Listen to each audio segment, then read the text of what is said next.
பணிகளெல்லாம் சாதனையாக்கி ஆட்சி கட்டிலே அமர்ந்தார்கள்.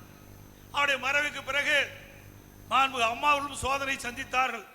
அத்தனை சோதனையும் தகர்த்தெறிந்து தமிழகத்தினுடைய முதலமைச்சர் பொறுப்பேற்று இருவரும் தலைவர்கள் நாட்டிற்கு ஒரு சிறப்பான ஆட்சி கொடுத்தார்கள்.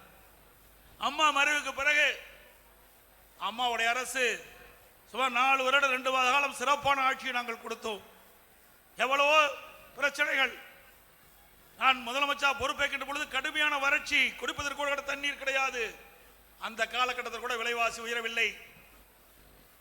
அதுக்கு பிறகு கஜா புயல் டெல்டா மாவட்டத்தை புரட்டி போட்டு போய்விட்டது. அந்த கஜா புயலை சரியான முறையில் நிர்வாக திறமையின் காரணமாக புயல் எந்த அளவுக்கு அடித்ததோ அதே வேகத்தில் செயல்பட்டு புயலுடைய அடிச்சுவடு இல்லாம நிவாரண பணிகளை செய்த அரசாங்கம் அதிமுக அரசாங்கம். பிறகு கொரோனா ஓராண்டு வெளியிலே நாம் வர முடியவில்லை. அப்படிப்பட்ட காலகட்டத்தில் கூட மக்களை காத்த அரசாங்கம் அதிமுக அரசாங்கம். ஆக எந்த அரசுக்கும் வராத சோதனையை சந்தித்த அரசாங்கம் அம்மாவுடைய அரசாங்கம் என்பதை இந்த நேரத்தில் கொடிட்டு காட்ட விரும்புகிறேன். எவ்வளவும் சாதனை படைத்த அரசாங்கம். அப்பொழுது கூட நம்முடைய கடன் அளவு 2021ஆம் ஆண்டு 5,18,000 கோடி. ஓராண்டு வருமானமே இல்லை அரசாங்கத்திற்கு. டாஸ்மாக்ல ₹1 வருமானம் இல்லை. ஒரு வருடம் பத்திரப்பதிவில் வருமானம் கிடையாது, ரோட் டாக்ஸ் கிடையாது, ஜிஎஸ்டி கிடையாது, எக்ஸைஸ் கிடையாது, பெட்ரோல் டீசல் விற்பனையில் வரி கிடையாது. ஒட்டுமொத்தமாக தொழிற்சாலை இயங்கல, கடை திறக்கல, அரசுக்கு வருகின்ற வருவாய் ₹1 கூட இல்லை. அரசாங்கத்துக்கு கொரோனாவில் 40,000 கோடி செலவு. இப்படி காலகட்டத்தில் கூட ஒரு சிறப்பான ஆட்சி கொடுத்த ஒரே அரசாங்கம் அதிமுக அரசாங்கம். திரு ஸ்டாலின் தமிழகத்துடைய முதலமைச்சர் 2001 பொறுப்பேற்று இன்று வரை சுமார் 5 லட்சம் கோடி கடன் வாங்கியிருக்கிறார். 5 லட்சம் கோடி கடனை வாங்கியிருக்கிறார். வந்திருக்கிறவர்கள் தலைவர் மூலம் வந்திருக்கின்றீர்களே, திருமண நிகழ்ச்சிக்கு வந்து மணமக்களை வாழ்த்துக் கொண்டிருக்கின்ற அத்தனை பேரும் சரி, நம்முடைய தமிழகத்தில் வாழ்கின்ற அத்தனை மக்களிலும் தலையிலும் கடனை சுமத்தியதுதான் திரு ஸ்டாலினுடைய அரசாங்கத்துடைய சாதனை.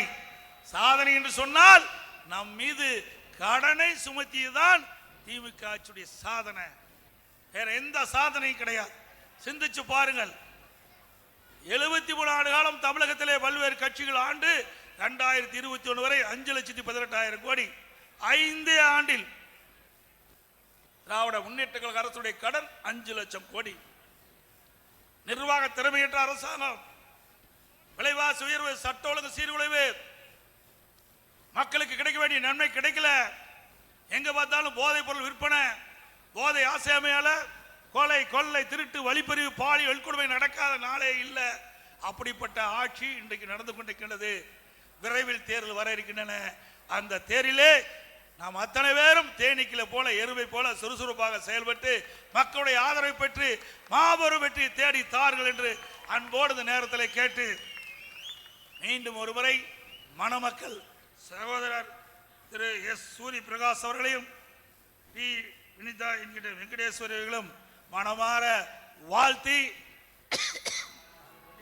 இந்த நிகழ்ச்சியிலே பங்கு பெற்றிருக்கின்ற மரியாதைக்குரிய ராமசாமி அவர்களே, சாமுவேல் அவர்களே, கலியமூர்த்தி அவர்களே, செந்தில்மணி அவர்களே மற்றும் கழகத்திலே பல்வேறு பொறுப்புகளை வைக்கின்ற நிர்வாகிகளே, இந்த மன விழாவுக்கு வந்திருந்து மணமக்களை வாழ்த்தி அத்தனை நல்ல உள்ளங்களுக்கும் நன்றி தெரிவித்து விடைபெறுகின்றேன். நன்றி, வணக்கம்.